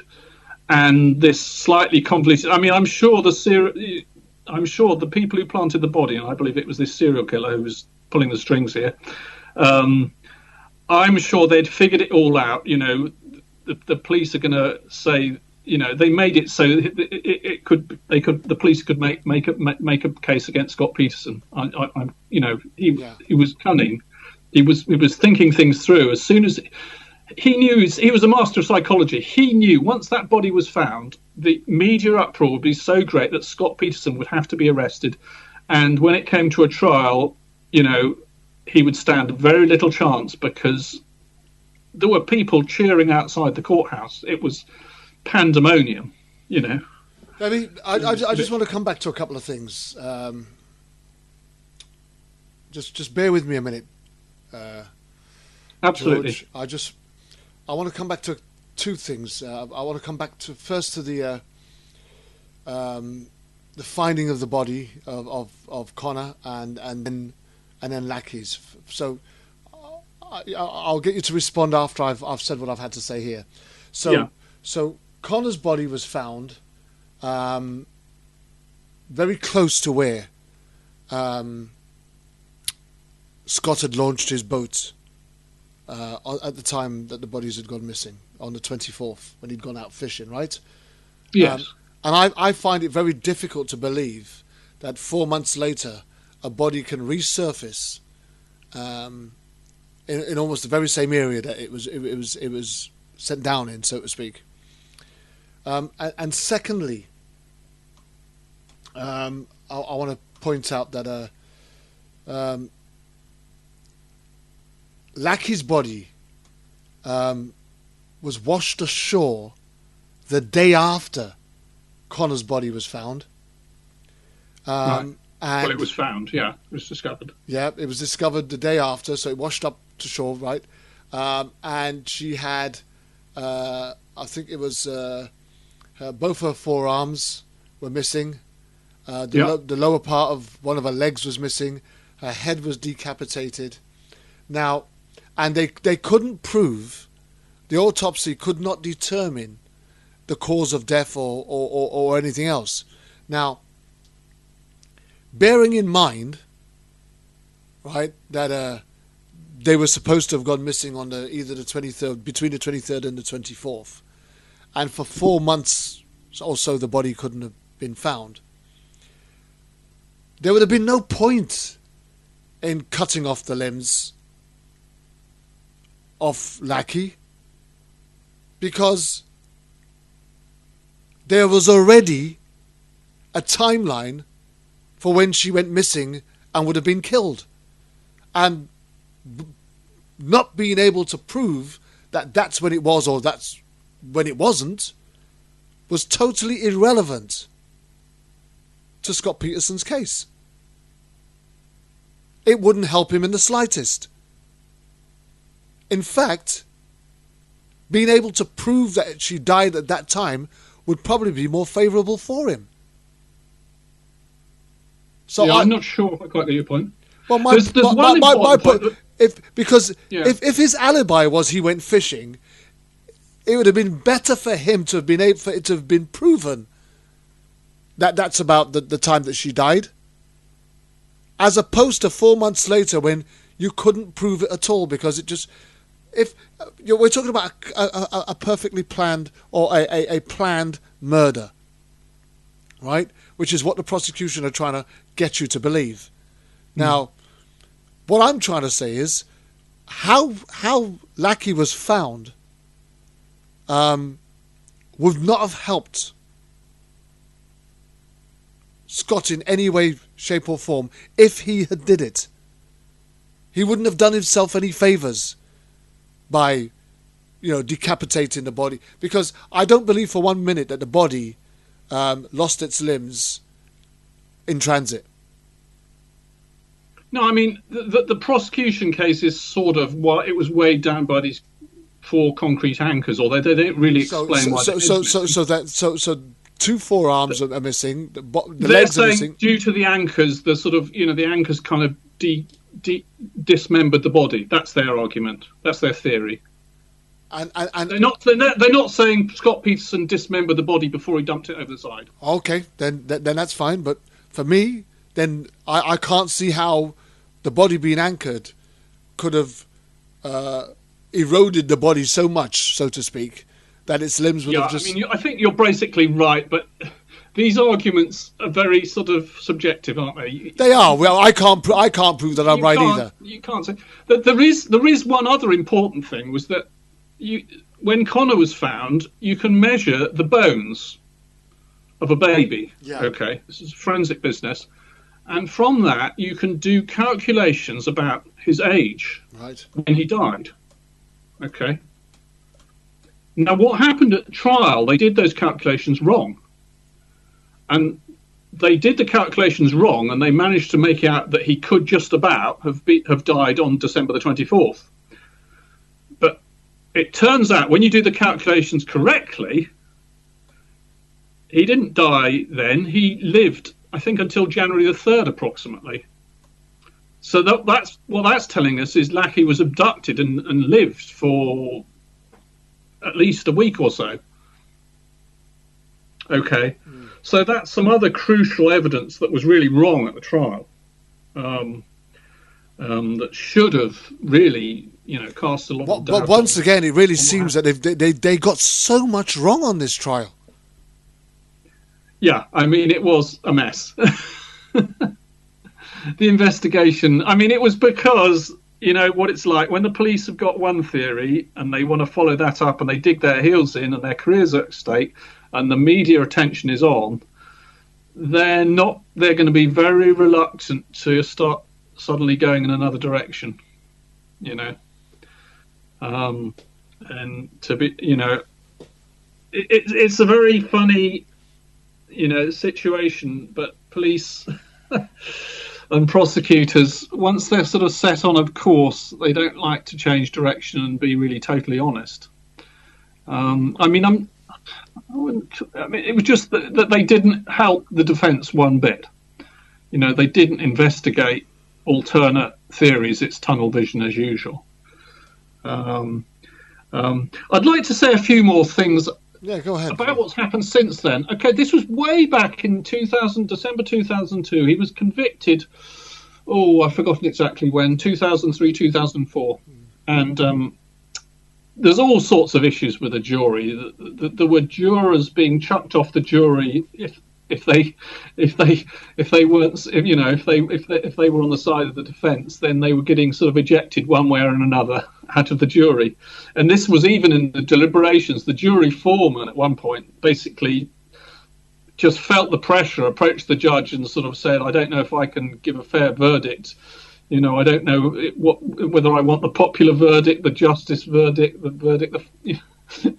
And he got off. They replaced him and brought a new juror in. So there was major problems to do with the jury, and this was all to do with the media hullabaloo, and that's a big issue for the appeal for a start, because just the shenanigans of the juror and the jurors made some. I mean, there was one juror who apparently lied on her questionnaire. They get these questionnaires, they have to say And it turns out that well, you can look up the details on it, but she lied about some previous experience she'd had when she was pregnant. And so, she lied about this, basically to get on the jury, apparently, or conveniently forgot about it, or who knows what happened. So there's major avenues for appeal there. The major thing that's happened recently is that in August, there was a documentary broadcast for the first time, which actually told the case fairly, as I've sort of roughly, well, I'm not saying it's as I've told it to you, but it recounting the problems of the things. There's an excellent documentary made in August, which, has caused an absolute storm in terms of people changing their minds who've watched this documentary, and they're now saying, look, this was all wrong, because it went into everything, all the jury shenanigans, all the problems with the investigation, the fact that the police sort of moved the burglary to the 26th from the 24th, or the burglars did, and they believed them. All these many, many issues that I've been talking to you about, and that absolutely revolutionised the whole thing. Up to that point, every documentary made was like a whitewash for the prosecution. Do you see what I mean? Yeah. They never tell the other side of the case. I know at the start of the show you said, we're going to tell it as it is, as we see it. We're not going to be... We haven't got a stake in this case. We're just going to tell the unvarnished truth, if you like. As we see it. We're not going to... Hear this, right, George? Another point here, the very little direct evidence connecting Scott to the murder of Lackey existed. The prosecution theorised that Scott killed Lackey in their home, then transported her to the marina in his truck on the night of the 23rd or morning of the 24th, and proceeded to dump her body in the harbour. No physical evidence was ever presented to support this argument. Let me finish. Also says forensic teams found no blood, urine or tissue of any kind in Scott's truck, nor in his home. Police officers found a mop and a bucket at Scott's house, which they believed he used to clean up the crime scene, but that too contained zero evidence that a murder had been committed. Now, bearing in mind that he's killed his wife and he's transported her in these forms of modes of transport, taken her out into those boats and then dumped her out at sea, right? The fact that there is absolutely no forensic evidence whatsoever, right, to support this theory. One question beggars belief, or I have to ask: was there any evidence presented to suggest that he'd cleaned up any of these modes of transport in order for the forensic evidence not to be found? No. I mean, it was quite clear. I mean, I think everyone says the boat wasn't washed. Nothing was washed. So there was no... So then, how does anybody, right, make sense of the no apparent forensic evidence? Well, I suppose you have to just sort of suppose he's committed the totally perfect murder and picked out every specimen amongst the debris that would exist. Yeah, I mean, nobody knows how. In fact, their theory is that he put the body in a toolbox in his truck. Okay, and it's quite a small toolbox, but they sort of demonstrated you could just about... It's quite a large toolbox. And they demonstrated you could just about get a pregnant woman in this toolbox. But you can imagine, I mean, if you've got a pregnant woman dead body in this toolbox, okay, you're going to be leaving forensic traces, aren't you? Yeah. But, yeah, I mean, that doesn't add up. But, okay, jurors don't necessarily know that, do they? And their minds were made up on, Scott was a dirty, rotten cheater. That was enough for them. They were, I don't think they would, once somebody's mind's made up, they're just going to look at... Apparently, one of the jurors, at least, was impressed by this dog scent evidence, okay? Even though it was actually totally unreliable. It would be true. If the dog really did detect Lackey's scent where Scott launched the boat, well, then you could say, that would prove he was guilty. But it's like, a dog alerting, it just meant nothing. I mean, in fact, I don't think it could even have been the dog detected Scott's scent, not Lackey's, or who knows what happened. But it's like the type of evidence that's just so vague, and a dog barks. What does that mean? It's just like picking something out of a vast amount of stuff. It's cherry picking, isn't it? It It doesn't prove anything. It's just, you can't go and execute someone on that type of evidence. Well, and that's what they want. Yeah. You know. That's what, now, in a demonstration, the defence pushed a mannequin of Lecky's weight with 4 anchors attached to it out of the exact same boat as Scott's, and experts determined that it was not possible to do this without the boat capsizing. That's another thing. Yes, yeah, that's true. That wasn't allowed into evidence before the jury. That the judge excluded that. I'm not quite sure why. Judges are not known to be sort of defendant friendly. I think. And there's another circumstance is that, you know, these burglars. Yeah. One of them was overheard in a jailhouse call saying that one of the burglars had seen Lackey alive. You know. And if that's true, then it means that she was alive when the burglary was going on, and the burglary was going on way after Scott left home. So that's another thing that's very hard to explain away. It's like powerful evidence. The judge excluded that because the defence case was wrong. Okay, you remember, like, the defence case was Lackey was abducted before 10:18 when the dog was put back. Well, the burglary happened around, I think, 11:30. Yeah. On any reading of it, and the judges said, "Well, in that case, the burglary is irrelevant. Doesn't matter if the burglars saw her alive." You know, we're not having that in. That doesn't mean we've got it all wrong. But the fact is that the problem, a big problem of the trial was.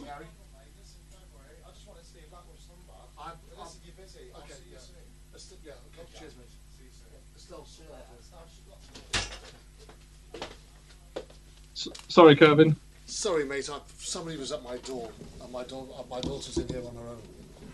Yeah. Sorry, excuse me. So anyway, yeah. So the defence messed up the timeline quite seriously, and for that reason, this other evidence concerning the burglary and one of the burglars seeing Lackey alive was overheard. You know, this is quite strong evidence that she was alive. But that's further evidence that she was alive at this time. Right.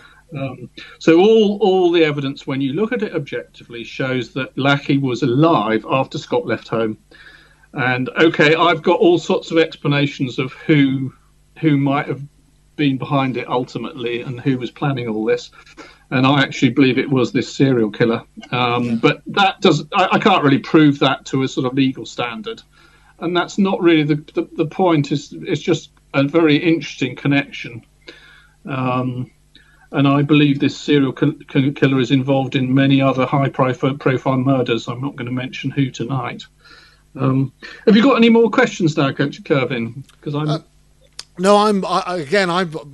my constant review keeps going back to Amber, the broken woman, and it appears that from the moment she found out that Scott had been living a double life. That her whole everything changed. Well, one thing that was happening is that she was actually having conversations with Scott. Yeah, and it was being recorded.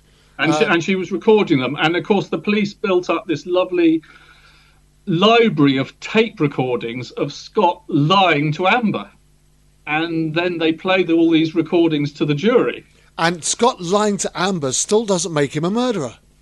It doesn't, but it's not going to look good. But what it's going to do is it's either him clutching at straws to try and save whatever it was that he felt that he can have with her, or whatever. I haven't heard the tapes. So I don't know what's on them. But I'd have imagined it would be him trying to make out that the relationship wasn't It's him carrying on his clandestine affair, regularly lying to Amber. I mean, one thing that they go wild over is he pretended to. When he first met Amber, he said, at New Year I'm going to be away in Paris, so I can't see you. Yeah. So then, and everyone gets really uptight about this. When Lackey's dead and they're having a vigil for Lackey, just before it, Scott's on the phone to Amber saying, "I'm in Paris, it's lovely, the fireworks are going off," and all this sort of stuff. Now, and of course, this doesn't sound good, does it? It doesn't. But here's what I don't get. Scott Peterson apparently got away with with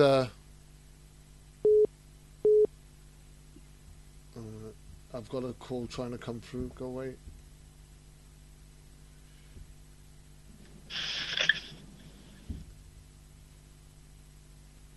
Are you there, George?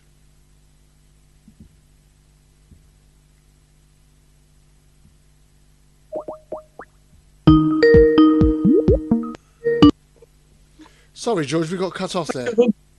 Finger trouble, yeah, okay. Right, let me just go back to this, yeah. Okay, so, where were we before I was just so rudely interrupted? I'm trying to remember. Right, anyhow, what I want to... Mass media hysteria. Scott Peterson's trial was deemed the trial of the decade. So it got a lot of focus. And I'd have imagined all of this attention that was brought on by Amber, these recordings, his infidelity. And it's still going on. I mean, all the cable channels are broadcasting their own version of the Scott Peterson story, you know. And Amber is playing a major role in that. Amber is still appearing in these shows, yes. It's still going on. So whatever obscure living that this woman was having prior to this, all of a sudden she's being glamorized all over national TV. Yeah, Center of attention. It's a little bit bizarre. It's very bizarre. But the bottom line is, in all of these recordings and everything else that they've done to present him as the cheating husband, lying, cheating, you know, whatever, they've still not managed to scrape up a shred of evidence to prove that he was guilty of murder. Or even really a motive. No. So you've got no motive, you've got no evidence, you've got a cheating, lying husband, and that really amounted to it. I mean, they've tried to make something of everything, but that was just about it. And you've got this circumstance: the body was found where he went fishing. That's, you know, the big. There's one other really exciting development just this very week, yesterday, right, which I'm really excited about because I've really stuck my neck out on this case. Okay, I was actually asked to do some social media advocacy on the side, so I have. I've been writing about it. I've made a Facebook page and things like that, and done some blog postings and things. But what's quite exciting in the last day or two is that Mark Godsey, who is co-founder of the Ohio Innocence Project, I mean, I posted, this to you earlier today, I think, didn't I? Has just published an article at Psychology Today, and now this is a sort of, Mark Godsey is like a superstar of the innocence movement, if you like. Right. He's recently published an extremely good book that I haven't read, that I really would like to buy, actually, called Blind Injustice. And he's a co-founder of the Ohio Innocence Project. He's a professor of law. He's a thoroughly respectable person. Yeah. He's an ex-prosecutor. He knows what he's talking about. He's not some little bloke from England on the internet who's, jumped up and doesn't know, not a lawyer even, doesn't, know nothing. So I think that's really significant. He's just posted an article at Psychology Today. I think it's titled "Is Scott Peterson Innocent?" and there's 2 more to come. So that's very, very interesting, and I'm very heartened by that development because it kind of Scott's had a lot of loyal support. He's had a small band of loyal supporters. The people who at the trial were making the same questions that we're asking today. They were saying, Hold on a minute. Yes, he's a cheating husband. Yes.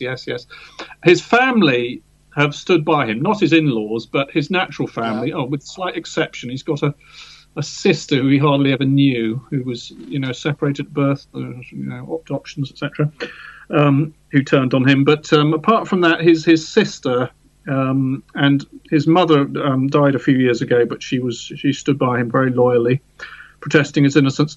There's an extremely good website on the case, absolutely, probably unsurpassed of all the cases I follow.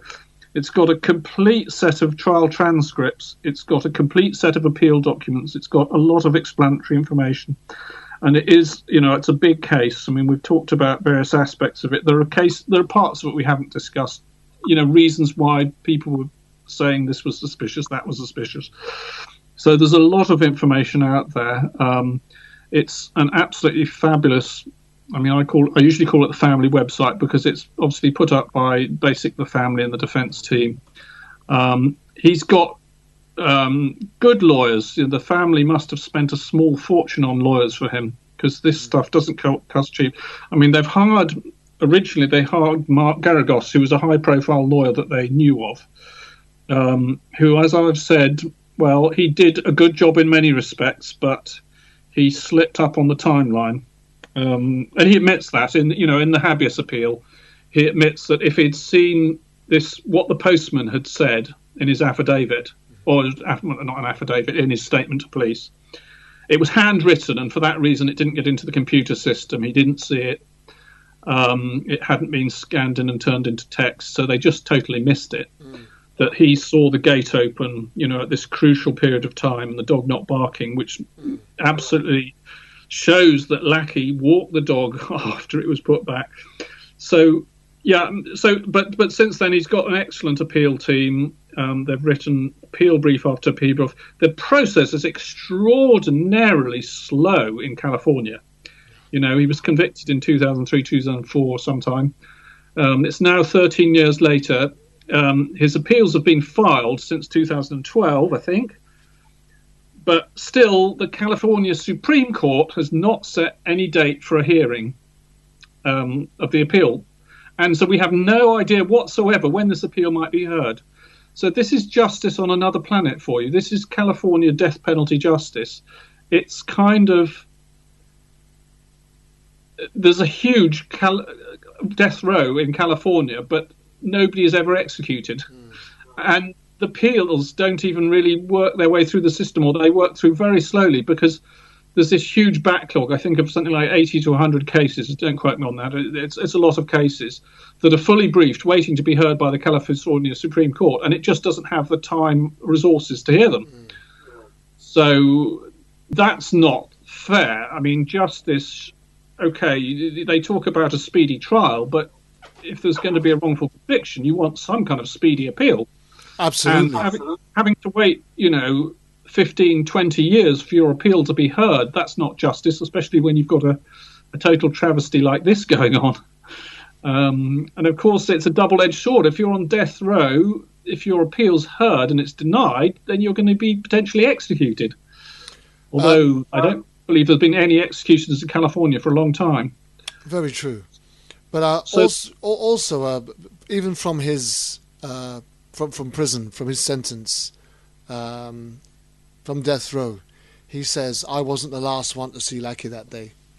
He does, yes. And there were so many witnesses who saw her walking in the neighbourhood after he left. And he says that the police failed to find his family. Yeah. How has the American public's opinion changed on this case, do you think? It's changing. The thing, I wouldn't like to exaggerate it because it got massive coverage. Because he seemed to have been convicted on a wealth of media hype and public opinion. How many people are there in America? 300 million, 350 million? I don't know. 350 mil. Sorry? At least 350 mil, we know. 350 mil. So, I mean, maybe 350 million Americans believe he's guilty. That's probably putting it too high. I mean, most of them probably aren't even interested. Yeah. Most of them will have some sort of vague opinion. The people who kind of have an opinion, well, who knows? But it's probably still in millions. Now, the people who, have seen the documentary, who are saying, this was wrong. You're talking about maybe a couple of thousand people, or maybe more, have seen the documentary and haven't liked the first. And it's that old adage, isn't it? I mean, you get somebody slandered in the newspapers. It's normally front page, but the apology is normally on page 14 at the top of the advert for Vodafone or something. I mean, when I post on, I mean, I run a page called what's it called? The wrongfully convicted news or wrongful conviction news. And I posted there yesterday, and, I just posted this article by Mark Godsey of the Ohio Synods Project, who's, a gold-plated person. And everyone just says, Scott's guilty, Scott's guilty, Scott's guilty, Scott's guilty. Like, there wasn't one person who said, oh, yeah, no, actually there was. There was one person who said, no, I think he was wrongly convicted. Okay. And that was a random sample of about maybe 10 people. So I don't know. I can't answer that question. Has public opinion turned? Public opinion support has definitely increased. Following the documentaries in August, in innocent circles, in a lot of, people who are actually interested in discussing, convictions, law and order on the internet, I would say, yeah, there has been a shift in opinion. Have we won the majority over? No. I would just have to say no, because the power of the press is enormous. And, when these shows go out portraying him as guilty, they go out to millions of people watch these programs. And, turning all that around is a major old business. But, I mean, in theory, of course, the appeal court won't take any notice of that. They should be independent judges who are not influenced by public opinion. So you would hope that they will say, yeah, this was an unfair trial, even if his direct appeal is denied, you think they should look at the performance of Mark Geragos. These things are explained about the timeline, the sightings of Lackey being seen. There is just so much evidence that actually contradicts the very theory. What the prosecution is saying. That's correct. And I can't understand why a defence lawyer wasn't able to rip that to pieces in the original trial. I mean, I think the defence did do a reasonable job to some extent. I mean, there were various lies told that they managed to expose, or things the prosecution concealed. I mean, just to give you a funny example, in the opening statement, the prosecutor said, when Scott was questioned, he said he'd seen the Martha Stewart show that morning. Okay. And he was asked about it, okay, as you do in an alibi, what was on it. He said something to do with meringues. Okay, I can't remember his exact words, but something to do with meringues. The prosecutor then went and looked at the tape and decided, no, there was nothing on about meringues that day. And that's what he said to the jury in his opening statement. The very next day, the defence reply with their opening statement. They played the tape. There's Martha Stewart, and it's about meringues. So that's what we're talking about. A total... they're saying he lied about this. No, he didn't lie about it. But once the prosecution calls you a liar, it's very difficult for you to regain your reputation, really, isn't it? Especially when it's not responded to within the very next sentence, because people go away. He had lied about Amber Frey, his mistress, for a very good reason. That I think we all understand why he lied about her. Absolutely. And that's not really evidence that he's guilty of murder. It shouldn't be. Well, listen, in theory, Amber Frey herself might have had more to gain from murdering his wife, an unborn child. Yeah, she's not a valid suspect. No, I'm not saying that she is, but neither is he. Amber Frey, yeah, well, we can. Yeah, there are people who speculate that, but she had an alibi of sorts, and she was with her child, and I don't think she left the child. And anyway, I don't think she would have sort of elaborately planted bodies on the shore of. But we can get wild with theories, and she could have paid somebody to do any of that. Yeah, anyhow, I mean, she didn't really have she didn't even know Lucky Peterson. I don't think for me. They can make it up as they go along, and so can we. Because, in my opinion, Scott Peterson is innocent. There is too much evidence to suggest that he couldn't have done it. They haven't presented enough of a case on forensic evidence, motive, and availability to convince me. They've got no evidence, and it just doesn't add up because his behaviour on the day. When you think about it, this plan, you don't go and dump a body. He would have had to have done it right in the middle of the day in public. He would have had to have this body in his with boat, all the attention already on him. With all the attention, if he'd really murdered her, he would have driven down to some quiet country lane and dumped the body. I mean, it doesn't really matter too much if the body's never found, or if it was planned, he could have dug a He could have had a grave or just found a really good spot to hide a body, couldn't he? Yeah. He doesn't have to. He doesn't have to go out on a boat, launched in total public where anyone can see him, and he's talking to people at the marina. And then go and tell the police that that's where he was. And then tell the police where to look. I mean, it's absolutely ridiculous. Who do a murder plan like that? No, well, that's the perfect murder. I killed my wife. You might find a body in the garage. By the way, I spent all day in the garage yesterday. Yeah. Does anyone? No. That doesn't make sense. No, absolutely not. Even at the most basic level of the most basic facts, this didn't make sense, because he even told them about this island he visited. Even people might say, oh, well, yeah, he visited the marina and people saw him, then he hoped he wouldn't be seen, but he was caught out. People saw him. I mean, he was talking to people at the marina, which doesn't make sense. But anyway, and he told them, and they went to the marina. In fact, they didn't actually believe he went fishing to begin with. And then they went to the marina, they found people. Oh, yeah, we saw Scott. We were talking to him. We remember him launching his boat. So they confirmed his alibi. But even supposing, he had to admit that he'd gone to the marina, why would he tell them he went to this island, which is where they say they dumped the body? He didn't have to tell them. No. Nobody knew he'd been to that island. So he didn't have to tell them to look there, and then they go and look, and then the body's not there. So the contradictions in this case are just extraordinary when you actually focus on them. But apparently the jurors never focused on them. Absolutely not. Well, listen, George, we have come to that time again where we, about 10 minutes before the end of the show, I just want to round this up very quickly if we can. We're talking about the life of a young man who lost his wife and unborn child, who's now sitting on death row, and could be, for all intents and purposes, executed at any time at the governor's wish, who's now fighting for his life, who from his death row cell says that he wasn't the last one to see his wife alive. And I believe him, and I know you do too. And there are probably many other people out there, if they were ready to put their hearts and minds to it and pay attention to detail, the evidence that's available, what the prosecution brought forward, or what they didn't bring forward, the lack of forensic evidence, the fact that he was meant to have transported her in his truck onto a boat, with all of these utilities and resources that he was meant to have used, and yet they can't find any of these resources, neither can they find any forensic evidence tying the bodies to the transportation that they expect us to believe he used in order to transport the body to the place where it was eventually dumped. None of it makes sense. And this man is fighting for his life. When is there a date set for this appeal hearing, George? No, there's no date set for the appeal. As I explained, there's a huge backlog, so the appeal could be heard.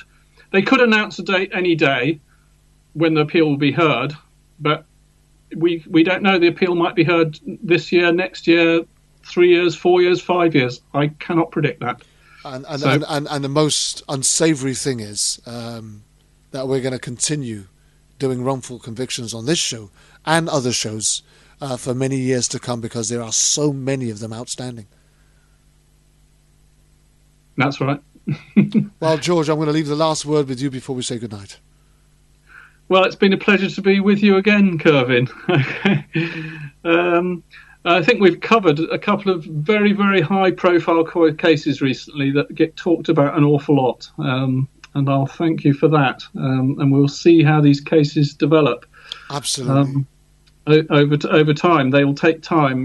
These appeals take many months, many years to go through the system. I mean, it's my opinion, and I might be wrong, that this conviction will be overturned. And we'll just have to wait and see. And I'd love to be able to say that we will update the moment we get any further news on that. Yeah. Well, George, once again, thank you for joining us on Issues Today. My name is Kervin Julien. It's been a fantastic sharing this time with you. And we look forward to seeing you next week, same time, same place, for another story on Issues Today on World Jam Global Radio. We're out of here.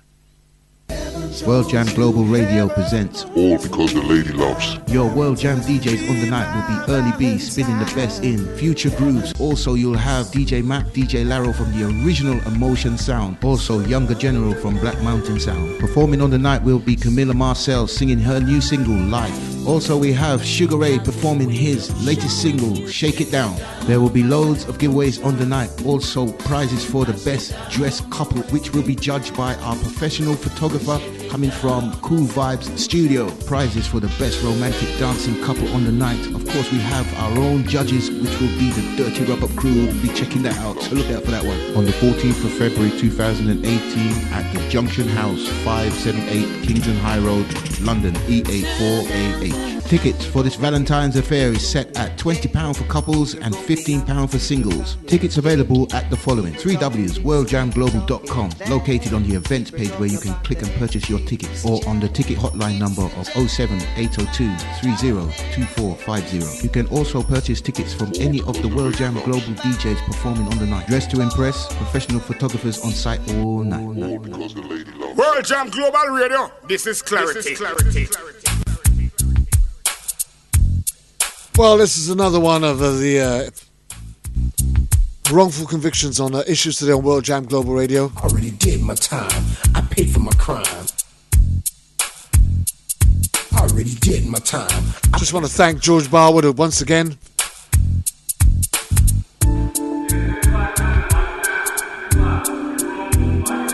I already did my time. I paid for my crime.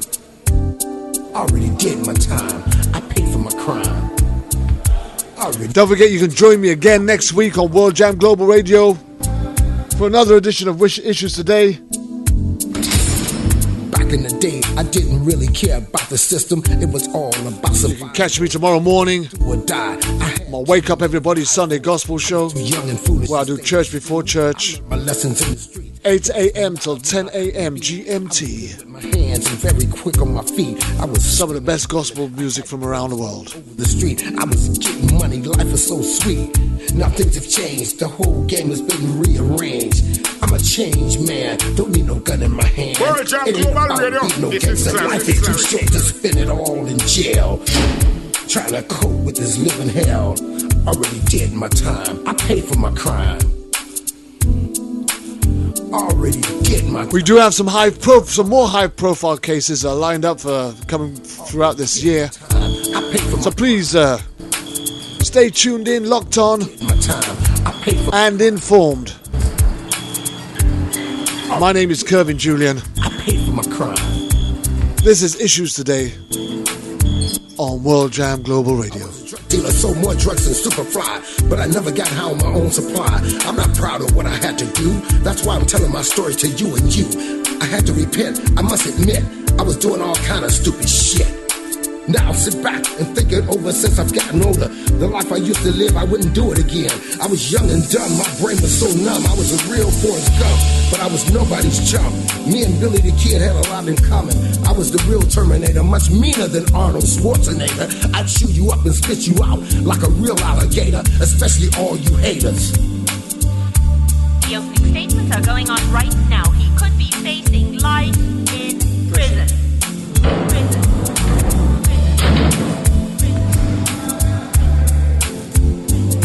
Already did my time, paid for my crime. Already did my time. Already did my time, paid for my crime. Already did my time. Pay for my crime, pay for my crime, pay for my crime, pay for my crime. Already did my time, I paid for my crime. Already did my time, I paid for my crime. I'm trying to get this felony off my back so I can get my life on track and have the right vote and live like an ordinary citizen again. This is my message to all of my friends in the pen, statewide, worldwide. There was not a man I couldn't beat. I was good with my hands and very quick on my feet. I was swimming in women. I had girls all over the street. I was getting money. Life is so sweet. Now things have changed. The whole game has been rearranged. I'm a changed man. Don't need no gun in my hand. It ain't about being no gangster. Life is too short to spend it all in jail. Trying to cope with this living hell. Already did my time. I paid for my crime. Already did my time. I paid for my crime. Already did my time. I paid for my crime. Already did my time, I paid for my crime. Already did my time, I paid for my crime. I was a drug dealer, sold more drugs than Superfly, but I never got high on my own supply. I'm not proud of what I had to do, that's why I'm telling my story to you and you. I had to repent, I must admit, I was doing all kind of stupid shit. Now sit back and think it over since I've gotten older. The life I used to live, I wouldn't do it again. I was young and dumb, my brain was so numb. I was a real Forrest Gump, but I was nobody's chump. Me and Billy the Kid had a lot in common. I was the real Terminator, much meaner than Arnold Schwarzenegger. I'd chew you up and spit you out like a real alligator, especially all you haters. Already did my time, paid for my crime. Already did my time, already did my time, I paid for my crime.